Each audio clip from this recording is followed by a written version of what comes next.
Hi, I'm Molly. And I'm Jamie, and this is our From the Pasture with Hired Hand podcast. As the owners of Hired Hand website software, we've been developing websites and creating internet marketing strategies for livestock breeders for the past 10 years.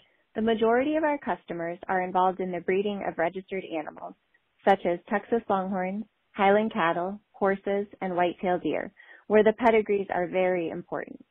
The From the Pasture with Hired Hand podcast examines many of the differences in raising pedigreed livestock for maximum profit. Join us and learn what we're covering today. Okay, so today the person that we're going to talk to, they had the first animal to win the Horn Showcase and the World Show. Their animals have won Grand Champion and Grand Reserve Champion at the World Show. Their kids have won the World Show and Audubon. They bred the longest horned steer in the world, won several fraternity classes, and many of their bulls' offspring have top sales. And we can't forget that they're raising one of the best roosters in the world. Are we ready to bring them in? I think so. Okay, here we go. It's the one and only Brett Boland. How you guys doing? How's everybody out there? We're doing good. How about you? Trying to stay safe. This COVID deal's got everybody a little bit on the scared side, but the Longhorn industry, we're doing okay. We are. Things seem to be doing good. So what year did you and Cindy start raising Longhorns? Cindy and I bought a piece of property in 1995, and it had about 4 acres in the back that we needed to do something with. So what we decided is we'd start with Longhorns, and that's where we got started. It was in 1995, July of 1995, and we went looking for steers. Needless to say, we didn't buy any steers. Charlene Simpkin, she's the first lady that we ever talked to that was in the business, and Charlene talked us into buying some cows. Well, when she talked us into buying cows, she also talked us into buying a bull. So all of a sudden, instead of 2 steers that did not make babies, we had cows that made babies. So we had to go a different avenue after that. And did you buy your land in Texas, or was that when you were still in Arizona? We still lived in Arizona. Like I said, we had 4 acres, but that was irrigated property back then. So 4 acres, you could run 10 head on easily because we flood irrigated. So that worked out good. But the Longhorns we really fell in love with is our neighbor down the street had 2 Longhorn steers. And I grew up around my grandfather that had a ranch, and he had about 100,000 acre ranch. So we got to see cattle throughout all of our lives, but they were just crossbreds. They were animals that we eat every day, and we just changed it up a little bit. When did you move to Texas? We bought the property in 97 or 98, and our kids had a different type of school years, so we got to visit our ranch for years, and then we finally moved here about 12 years ago, partly to get our kids out of the big city, and we wanted them to grow up on a ranch. Mm-hmm. Did you have other cattle before Longhorns? When I was a kid in high school, I showed Black Angus.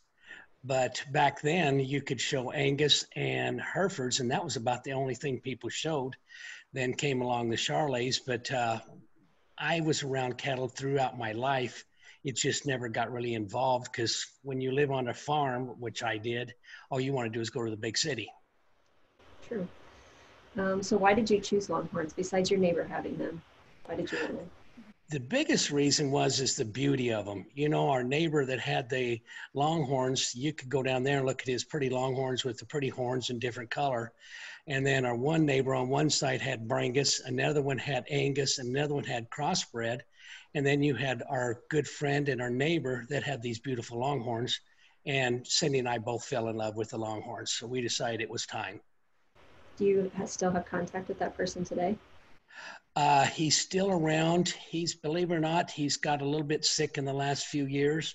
But after his first 2 Longhorn steers died, they died of old age. We gave him 2 more steers to raise out. And the last time I talked to him last year, they were the same thing. They were 19 and 20 and just barely getting along. What's kind of neat kept in contact with him? He's a great guy. He's a good friend of ours. So when you and Cindy first started raising Longhorns, what type of traits were you breeding for? When we first started, it was Charlene Simpkin that got us started. And basically they were the Phillips breed, which were a little bit bigger cows.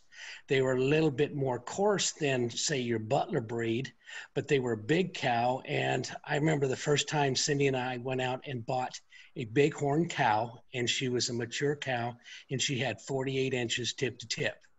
Now, 48 inches today, they wanted at about a year and a half, but back then, 48 was quite a thing. But we were looking just something for beauty, and then somebody hooked us on showing cattle.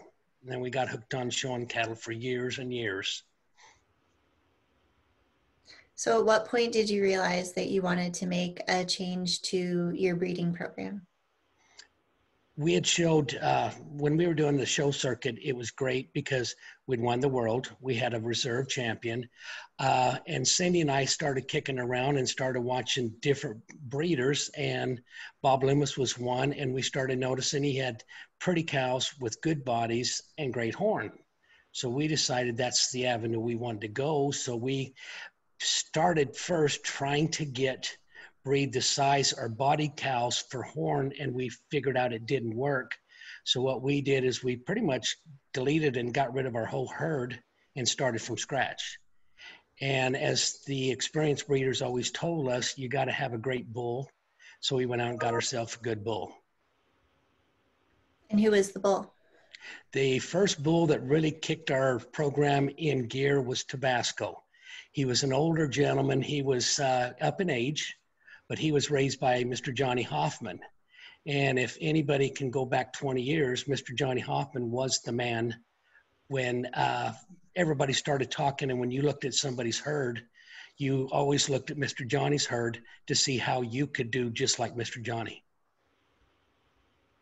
So tell us a little bit, for those of us who know your breeding program, tell us a little bit about what also made you decide to bring in the Ring-a-Dinga family. That's hard to say today. Ring-a-Dinger family. Yeah, Ring-a-Dinger. Bob Loomis always told us, you know, you got to have a great bull. And one of our bulls got hurt and he was down. So we went looking for a good bull.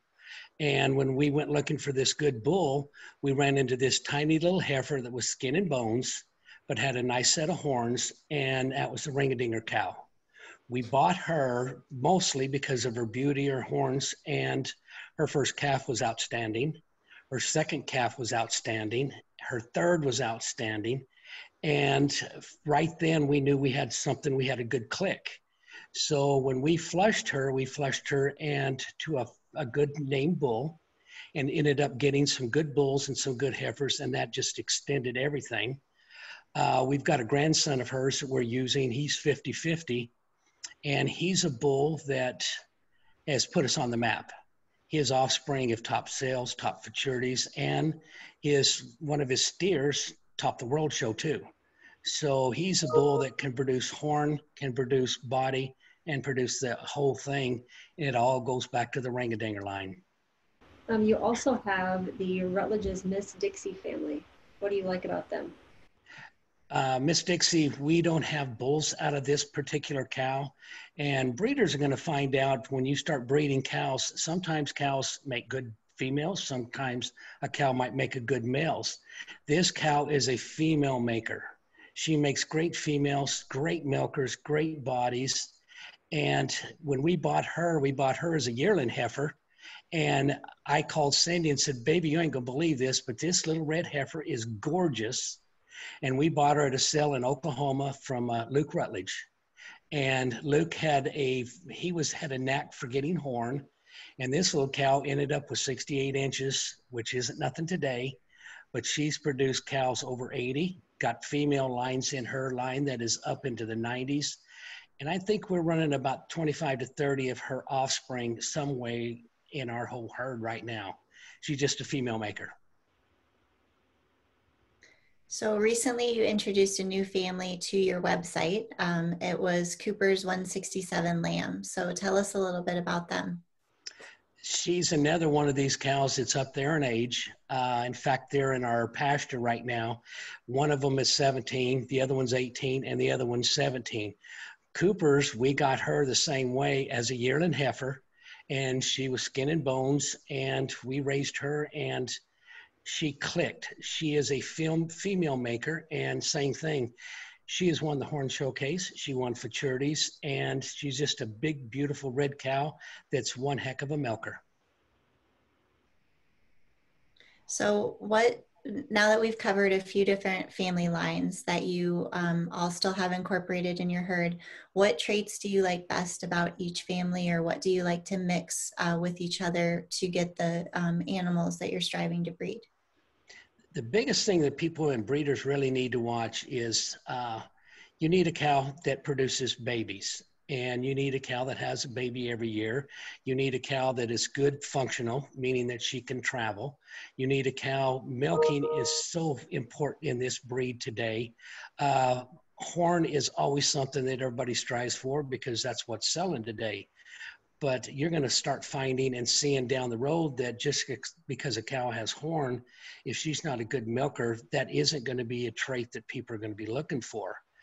Cindy and I, we've always looked at, you need a good body, good horns, and a good functional cow. I'm a firm believer in, if you really look at the breed today, I think a cow should be able to go to the world show and place high up in the class. They don't always have to win. I think it should be able to go to the Horn Showcase and place somewhere in the top 10. And then I think it should be able to go to a futurity and top out at the top 5. That means you've got a functional cow, and then when she goes out to your pasture, she gives you a good calf. Makes sense. Love what you're hearing? Be sure to check out our Pickup Truck Confessions. It's a video series where we hop in the truck or rental car and interview a variety of breeders about what drives their passion for their livestock, how they got started in the breed of their choice, marketing tips, and more. And now, back to the podcast. So what are your thoughts on tip to tip and total horn, maybe flat versus straight up?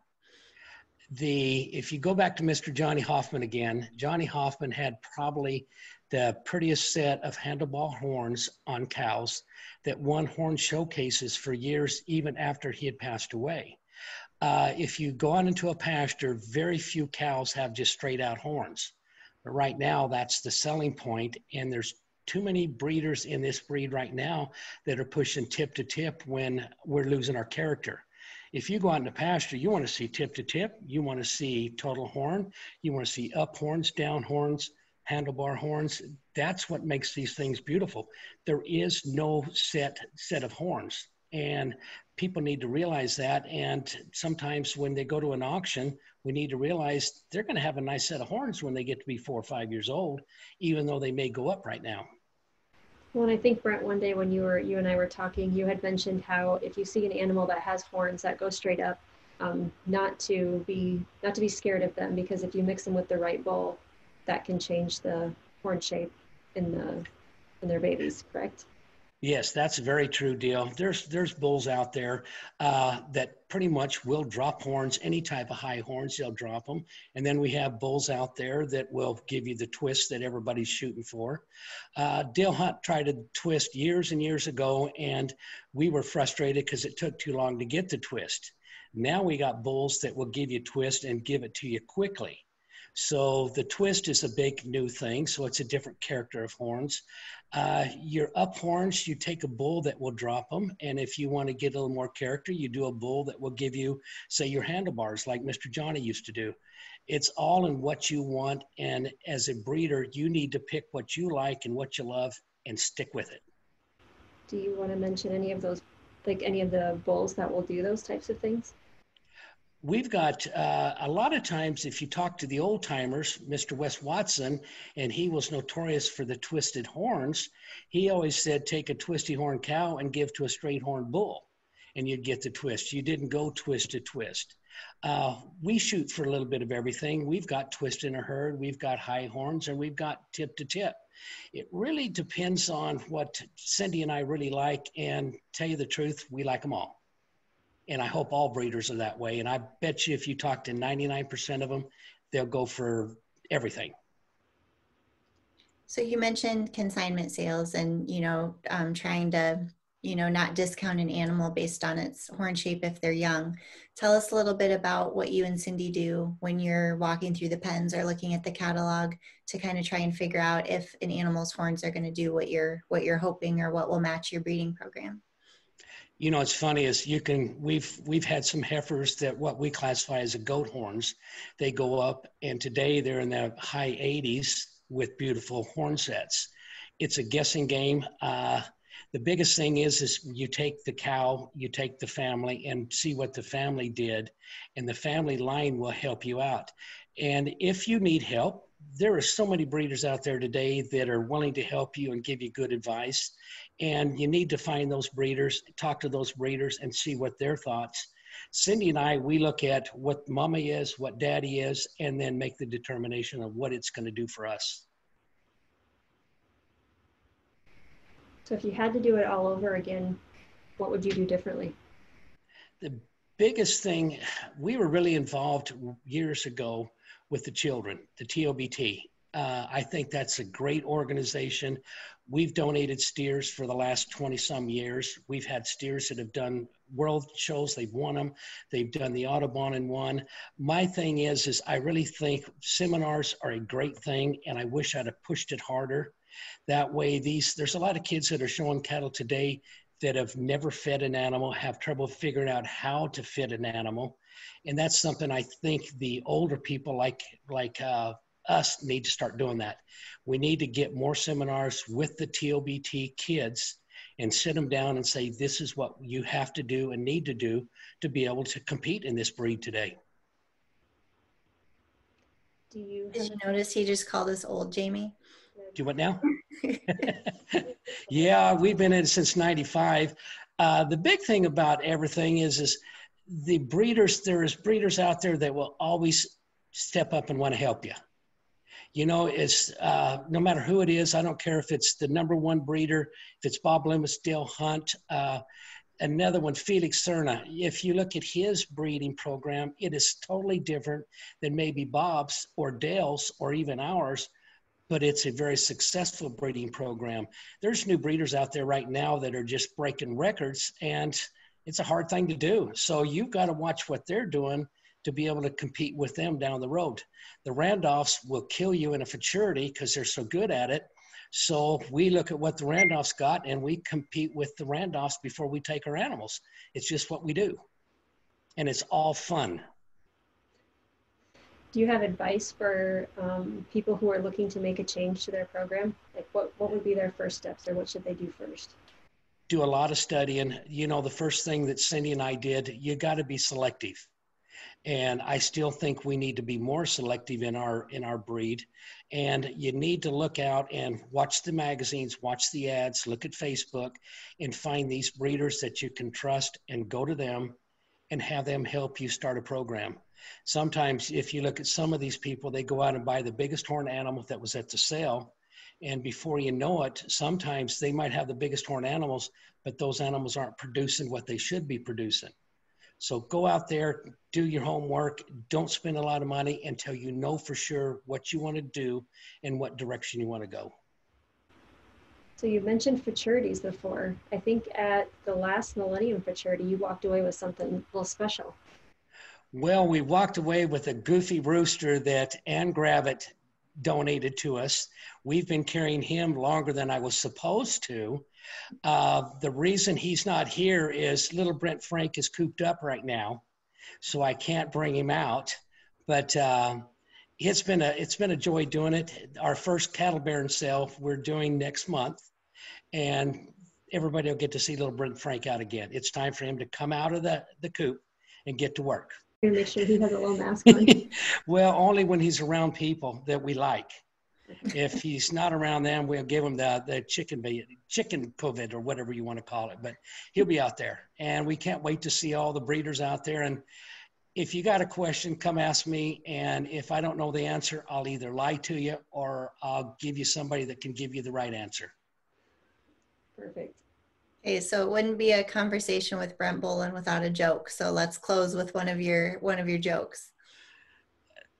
I don't know if they're acceptable here, but I've got 1,000 jokes.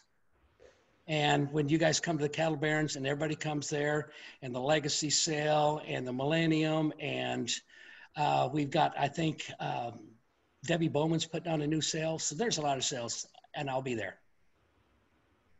Okay. Well, thank you for joining us today. We appreciate you taking time out of your day. Oh, thank you. It's time to go eat some lunch, okay? Okay. Thanks, ladies. Bye, thank you.